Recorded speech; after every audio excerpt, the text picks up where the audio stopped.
Most people expect perimenopause to bring hot flashes and irregular cycles. Far fewer anticipate a shift in the way the body smells. And yet, for so many, it does happen.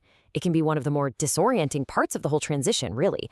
But it is deeply reassuring to understand that this change is an entirely natural process and absolutely not a matter of hygiene. When the odor grows more intense, more persistent, and qualitatively different from before, it is purely biological. The body's underlying chemistry is just shifting.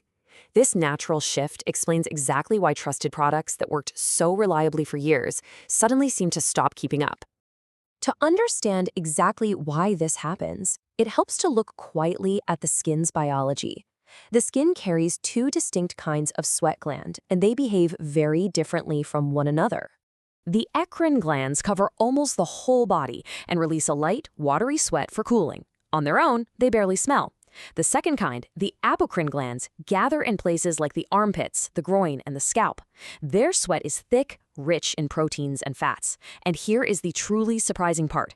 Fresh apocrine sweat actually has no smell at all. The odor is made later by bacteria, right on the surface of the skin. What shifts during perimenopause is a quiet active hormonal balance. Apocrine glands answer to two kinds of signal.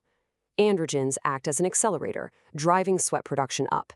Estrogen acts as a gentle brake, holding that output carefully in check.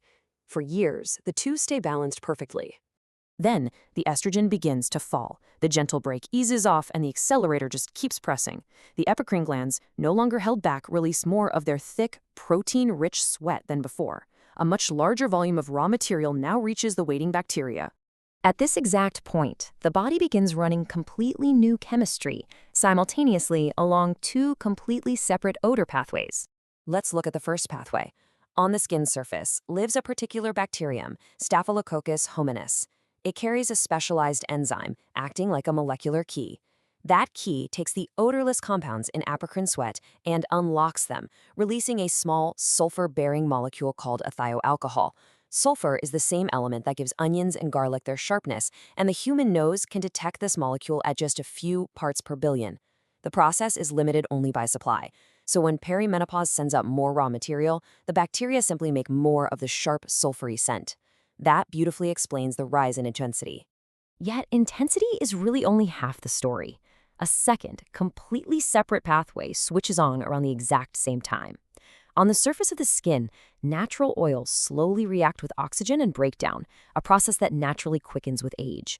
One compound this creates is called 2-nonenal.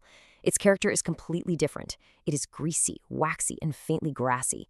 And unlike the armpit smell, it drifts across the whole body. So there are two pathways running at once. One sharp and sulfury from the glands, one waxy and grassy from the skin itself. Together, they blend into a scent that is both louder and genuinely new. It is the same body, just run in new chemistry. This dual pathway creates a structural deficit, illuminating exactly why past routines are no longer sufficient to keep things addressed. A deodorant is calibrated for a pre-perimenopausal body. It works mainly by reducing bacteria and masking odor. At perimenopausal output levels, those components are simply underdosed against the much larger volume of raw material they now face. Furthermore, deodorants were built to cover a single pathway. Faced with a larger supply and a second, chemical pathway it was never built to touch, a deodorant is simply out of its depth. The chemistry underneath has just changed. Once the two pathways are clear, so is the reason a deodorant cannot keep up, and what a true answer has to do instead. Addressing this properly means addressing more than one pathway at the exact same time.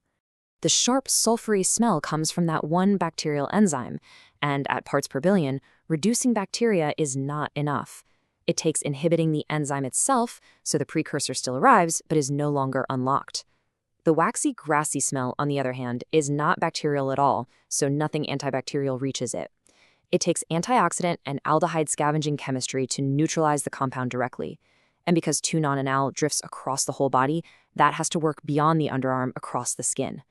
Finally, when a routine has gradually stopped working over months, there's often a reservoir of bacteria sheltering in the hair follicle, safe behind a biofilm.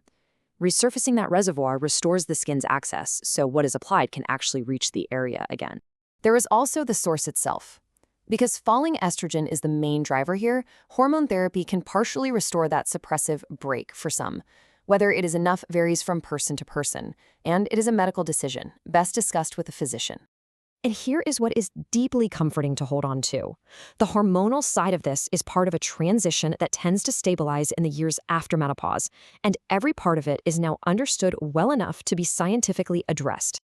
Bringing those pieces together, inhibiting the enzyme, answering the 2-nonenal pathway with antioxidant and aldehyde scavenging chemistry across the whole body, and resurfacing through the biofilm is exactly why the volatile control system was engineered. This hormonal shift is just one of the distinct odor pathways studied. We are Deodorant Laboratories, a bioengineering company studying the biochemistry of body odor. We publish the full science behind every pathway openly, with each claim backed by peer-reviewed research, because understanding the body should never be a mystery. Please like, follow, and share to help reach the next curious mind, ensuring this comforting science can be understood by anyone navigating this natural transition. After all, what other quiet biological mysteries are simply waiting for science to bring them into the light?